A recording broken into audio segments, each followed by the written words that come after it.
ఈడ ఈడ ఈడ ఇంతవరకు కూడా మరి వచ్చిన ఇప్పుడు కాంగ్రెస్ సర్కారు కూడా జర్నన్న మా సర్పంచుల గోస మా బాధ అర్థం చేసుకోవాలని పద్ధతి పడుతుర్రు. ఇక మరి అది ఎట్టయితుందో ఏం పోదప్ప. మొత్తానికి ఎలక్షన్లు ఇక తీరా మూతి కాడికి వచ్చి కూర్చున్నాయి. వీళ్ళ మావోయిస్టులతో మాటలు లేవు, మాట్లాడుకోవటాలు లేవు.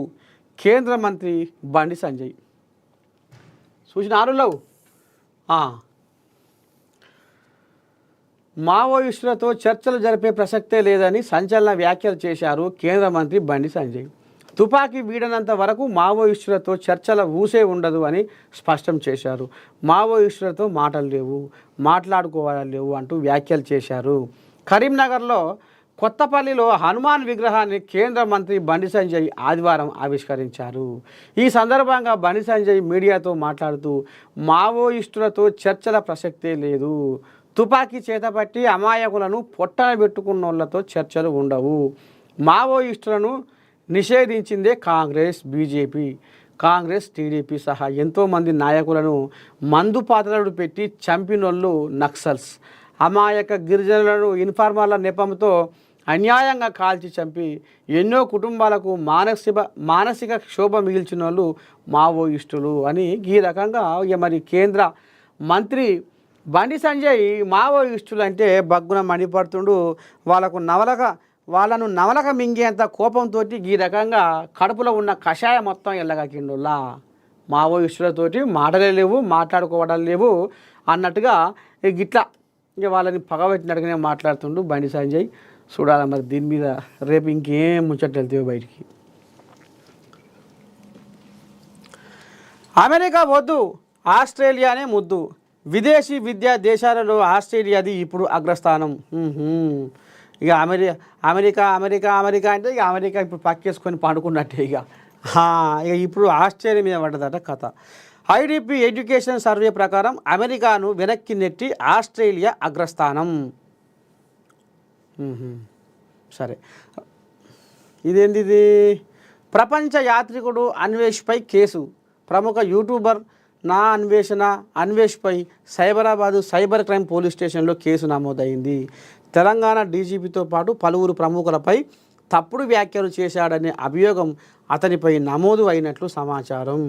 ప్రపంచ దేశాలన్నీ చుట్టేస్తూ తెగ ఎంజాయ్ చేసేస్తూ ఆ వీడియోలను అప్లోడ్ చేస్తూ పాపులారిటీతో పాటు డబ్బులు సంపాదించుకుంటున్నాడు అన్వేష్. అయితే తాజాగా బెట్టింగ్ యాప్ల ప్రచారం పేరుతో Telangana DGP Jitender, metro MD NVS Reddy, IAS అధికారులు చూద్దాం ఇంకేం రాశారు.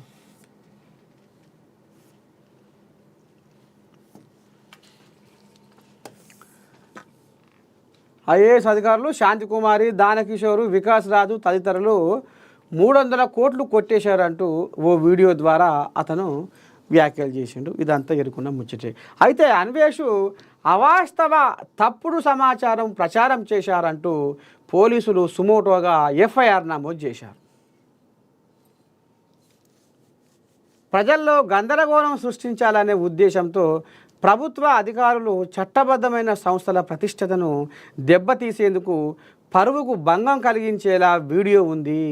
అధికారుల విశ్వసనీయతను దెబ్బతీసేలా, ప్రభుత్వం మీద వ్యతిరేకత, ద్వేషాన్ని కలిగించేలా ఆ వీడియో ఉంది. తప్పుడు సమాచారాన్ని వ్యాప్తి చేసేలా వీడియో చేసిన కంటెంట్ క్రియేటర్ అన్వేష్ మీద చర్యలు తీసుకోవాలి అని సైబర్ క్రైమ్ ఠాణా కానిస్టేబుల్ ఫిర్యాదు చేశారు. దీంతో సైబర్ పోలీసులు అన్వేష్పై కేసు నమోదు చేశారు. దీనిపై అన్వేష్ ఎలా స్పందిస్తాడో అనేది చూడాలి. ఇప్పుడు ఏదైనా అతి చేయొద్దనే అంటారు, ఏదైనా అతి చేయొద్దని అంటారు. మితిమీరిన వేగం వద్దు అంటారు, మితిమీరి మాట్లాడొద్దు అంటారు, మితిమీరి వ్యవహారం చేయొద్దు అంటారు, మితిమీరి దోస్తానం చేయొద్దని అంటారు, మితిమీరి బువ్వ తినొద్దని అంటారు. అంటే దేనికైనా ఒక హద్దు ఉంటుంది, ఆ హద్దు లోపల మనం ఉండాలి. కానీ ఎటుకూడి ఇక నా ఆనందానికి అవధులు లేవు అన్నట్టుగా, ఇక నా మాటకు ఇక హద్దు లేదు పద్దు లేదు అని అన్నట్టుగా మరి ఇక ఈయన బాగానే ఈ మధ్యకాలంలో యూట్యూబ్లో ఆడంగా ఈడంగా ఇక మరి వీళ్ళ కథ వాళ్ళ కథ అంతా బయట పెడుతున్నా, సెలబ్రిటీల కథ ముంగడి తీస్తున్నా, వాళ్ళు లోపటంగా ఏం వ్యవహారం చేసిర్రు, ఈ బెట్టింగ్ యాప్ల కథ ఏంది, అందులో ఎవరెవరు ఏం చేసిర్రు అంటే అరే పిల్లగాడు బాగానే తనలాడుతుండు, జర్రంతా ఇక ఆయనకి ఎరుకున్న ముచ్చట అంతా బండారం బాగానే గుట్టును రట్టు చేస్తుండు, మంచిగా మాట్లాడుతుండు. సరే ఏదేమైనా బుద్ధిగాల ముచ్చటే ముంగటేస్తుండు, సమాజానికి నేర్పుతుండు అనేది జర కొద్దిగంత తేడతెల్లం అయ్యింది. కానీ ఆఖరికి వస్తారకల్లా ఈయన మరి ఇక ఐఏఎస్ అధికారులు, ఐపీఎస్ అధికారులు ఇక ఈ రకంగా వాళ్ళ మీద ఇక మరి లేనిపోనివన్నీ కూడా మరి తనకు తానే ఏదో అభాండాలు, అవాస్తవాలు మరి బయటికి తీసుకొచ్చిండు. కాబట్టి దాని మీద ఇది పద్ధతేనా, ఇది న్యాయమా అన్నట్టుగా మరి ఇప్పుడు సైబర్ క్రైమ్ వాళ్ళు ఈయన మీద ఏదో కేసు మరి ఎఫ్ఐఆర్ చేసినట్టుగా మరి తెలుస్తుంది.